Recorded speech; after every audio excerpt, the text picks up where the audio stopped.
بسم اللہ الرحمن الرحیم۔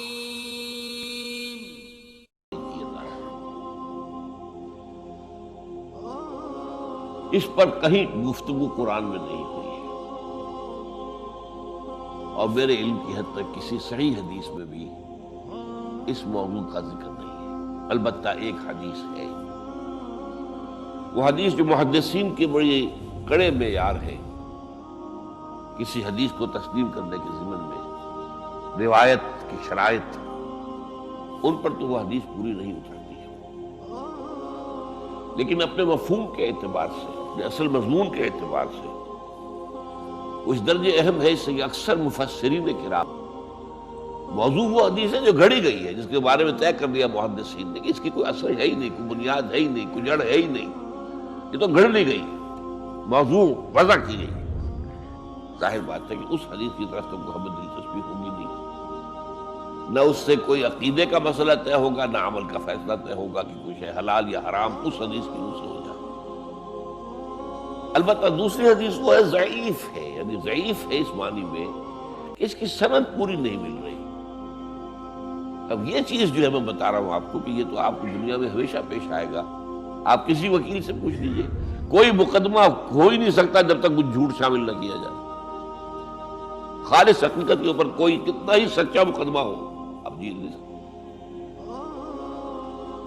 تو کسی شے کا ثابت نہ ہو سکنا روایتاً، یہ اس کی دلیل نہیں ہے کہ وہ موضوع ہے معاذ اللہ، وہ ضعیف ہے۔ اس ضعیف کا مطلب کیا ہے؟ اس کی بنیاد پر کوئی عقیدہ طے نہیں ہوگا، اس کی بنیاد پر کوئی شرعی حکم نہیں بنے گا، اور حدیث قدسی ہے، اور یہ واحد حدیث ہے کہ جو اس موضوع پر ہے، جو میرے علم کی حد تک یہ کائنات کیوں پیدا کی اللہ نے۔ تو حدیث کیا ہے قدسی؟ کنت کنزا مخفیا فاحببت ان اعرف فخلقت الخلق۔ میں ایک چھپا ہوا خزانہ تھا۔ اب آپ دیکھیے، جب کائنات ابھی نہیں بنائی تھی اللہ نے، اللہ تو تھا، ذات باری تعالیٰ میں ساری صفات موجود تھی، قدرت کاملہ موجود تھی، اس کا کوئی ظہور نہیں تھا، اس کا کوئی پہچاننے والا نہیں تھا۔ کنت کنزا مخفیا، کنز خزانہ، چھپا ہوا خزانہ۔ فاحببت ان اعرف، تو میں نے یہ چاہا کہ مجھے پہچانا جائے، مجھے کچھ لوگ پہچاننے والے تو ہوں۔ فخلقت الخلق، تو میں نے خلق کی تخلیق کی ہے۔ اب اس میں دو پہلو ہو گئے، ایک تو اس خلق کے ذریعے سے مجھے پہچاننا، جیسے کہ ابھی سورہ ملک کی میں نے آیت آپ کو سنا، اس کے آگے بات کیا ہے کہ تم ذرا اپنی نگاہیں آسمان میں پھیراؤ، دیکھو کہیں تمہیں ہمارے اس تخلیق میں کوئی خلا نظر آتا ہے، پھر دیکھو تمہاری نگاہیں تھک ہار کر واپس آ جائیں گی، تمہیں کہیں کوئی خلا نظر نہیں آتا۔ اتنی کامل تخلیق، تو اگر کامل تخلیق ہے تو کامل تو اللہ کی ذات ہوئی جس نے اس کو پیدا کیا ہے۔ ایک تو اس کائنات سے اللہ کو پہچانا جائے، اور ایک کوئی پہچاننے والا بھی تو ہونا، وہ ہے آدم۔ اسی لیے تخلیق کا کمال، نقطہ عروج قدسی کے کنت کنزا مخفیا فاحببت ان اعرف فخلقت الخلق۔ ہاں، اب اس میں حیات دنیاوی کا مقصد کیا ہے؟ یہ جو انسان کی زندگی ہے، یہ کوئی 30 40 50 60 70 80 برس کی نہیں ہے۔ ہم پچھلے دنوں وہ احادیث پڑھ چکے ہیں، اور وہ آیات قرآن مجید ہیں جن میں کہ انسانی زندگی کے 5 ادوار میں نے گنوا دیے آپ کو۔ پہلی تخلیق ہوئی تھی صرف ارواح کی شکل میں، بدن نہیں تھے، وہ پہلی زندگی تھی ہماری۔ پھر ہمیں سلا دیا گیا، کولڈ سٹوریج میں رکھ دیا گیا،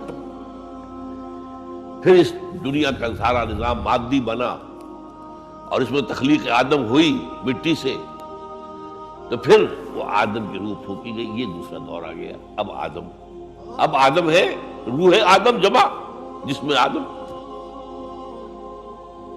پھر ان پر موت آئی، پھر جلایا جائے گا، اور پھر ہمیشہ کے لیے رہیں گے زندہ۔ تو کیا ہے یہ زندگی آپ کے خیال میں؟ یہ 50 60 70 سال یہ چھوٹا سا ٹکڑا ہے البتہ. اسی کو اقبال کہتا ہے نا، تو اسے پیمانہ امروز و فردا سے نہ ناپ، جاویداں پہم دواں ہر دم جواں ہے زندگی. یہ کوئی 25 30 60 70 سال، ان میں سے بھی کیا ہے، کافی بڑا حصہ تو گزر گیا، شعور ہی نہیں، ابھی فہم ہی نہیں، سمجھ ہی نہیں. اور ایک خاص عمر کو پہنچنے کے بعد پھر معلوم ہوتا ریورس گیئر لگ گیا کہ لا یعلم من بعد علم شیئا، جو کچھ سیکھا پڑھا تھا وہ بھی گیا، اب تو وہ میموری ہی ختم ہو گئی. لہذا تھوڑا سا وقفہ ہے، 40 50 سال بس کریں گے میکسیمم.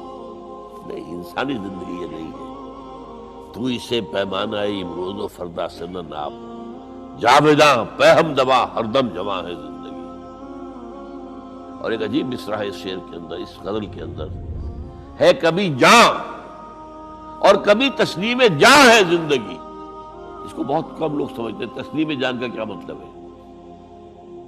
اس وقت میری زندگی کیا ہے، میری جان کے حوالے سے زندہ ہوں نا میں. ہے کبھی جاں، اور اگر میں اللہ کی راہ میں گردن کٹوا دوں تو جان. ہستی سے تو عمرہ ہے مانند حباب. آپ اندازہ کیجئے یہ کائنات، ہستی، یہ تو پیسیفک اوشن سمجھیے.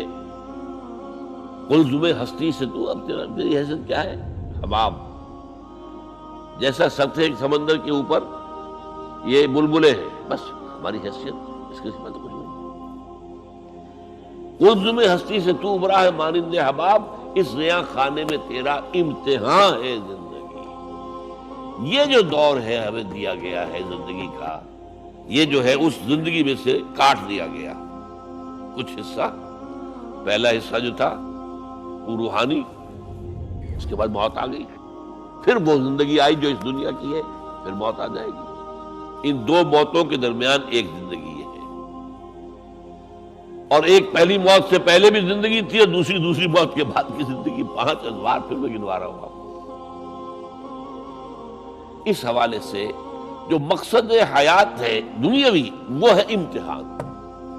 اس لیے میں نے وہ آیات آپ کو سنائی. تبارک الذی بیدہ الملک وہو علی کل شیء قدیر الذی خلق الموت والحیات لیبلوکم ایکم احسن عملا. اس نے یہ موت و حیات کا سلسلہ کیوں پیدا کیا؟ کیوں یہ دو موتوں کے درمیان یہ چھوٹی زندگی علیحدہ کر دی، اور ان زندگیوں سے علیحدہ کر دیا جو پہلے تھی اور بعد میں آنے والی ہے اور جو ابدی ہے. خلق الموت والحیات لیبلوکم ایکم احسن عملا. یہ امتحانی وقفہ ہے تمہارا، وہ تمہیں آزمانا چاہتا ہے. بلا یبلو، اسی سے ابتلا کا لفظ بنا ہے، باب افتعال، امتحان لینا، آزمانا. لیبلوکم ایکم احسن عملا، تاکہ اللہ جانچے تمہیں، پرکھے کون ہے تم میں سے اچھے عمل کرنے والے. پھر یہی بات جو ہے بہت اور شاندار انداز میں سورہ کہف میں آئی ہے. انا جعلنا ما علی الارض زینۃ لہا لنبلوہم ایہم احسن عملا. اس زمین پہ جو کچھ ہم نے بنایا ہے اس کا سنگھار ہے، زینت ہے. کھیتی لہلہا رہی ہے، آپ دیکھیے کاشتکار کا، کسان کا دل جو ہے باغ ہو رہا ہے کہ نہیں. اس کی محنت، اس کی بہت بڑا محل آپ نے بنایا، بہت اچھا لگتا ہے آپ کو.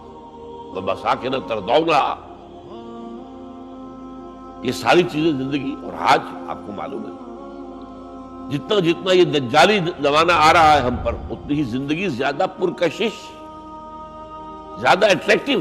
امریکہ میں جا کر دیکھیے، آدمی مبہوت ہو جائے گا. فرمایا ہم نے اس کو اس کی آزمائش اور آزمائش بنا دیا ہے. لنبلوکم ایکم احسن عملا. ہم تمہارا امتحان لینا چاہتے ہیں کہ اس کے حسن کے گرویدہ ہو کر رہ گئے یا نہیں. ہمارے جلال و جمال سے اپنا تعلق قائم کر کے ہمارے طالب بنے، دنیا کے طالب نہیں.